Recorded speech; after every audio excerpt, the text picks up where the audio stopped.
Hi welcome to D3 maths. இன்றைக்கி நம்ம எடுத்துக்கிட்ட டாபிக் வந்து லாஜிக்கல் ரீசனிங்கில் இந்த மாதிரி ஒரு டயக்ராம் கொடுத்து அந்த டயக்ராமில் எத்தனை நம்பர் ஆஃப் ஸ்கொயர்ஸ் இருக்குது அப்படிங்கிறத கால்குலேட் பண்ண சொல்லியிருப்பாங்க. நம்ம ஆல்ரெடி வந்து டைஸ் நியூமரல்ஸில் நிறைய வீடியோஸ் வந்து அப்லோட் பண்ணியிருக்கோம்.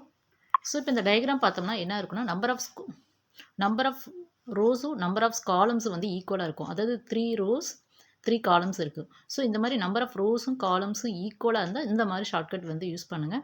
இப்போ ஃபஸ்ட்டு வந்து என்னென்னா இது வந்து என்னென்னா 3/3. ஸோ என்னென்னா 3/3.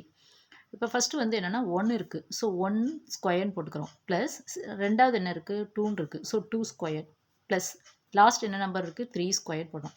அதாவது எத்தனை ரோஸ் இருக்கோ அது வந்து ஸ்கொயராக போட்டுக்கிறோம். இப்போ சப்போஸ் 4 இருந்துச்சுன்னா ப்ளஸ் 4 ஸ்கொயர் போட்டுருக்கு. 2 2s வந்து 4 போட்டாச்சு. ப்ளஸ் வந்து 3 3s வந்து 9.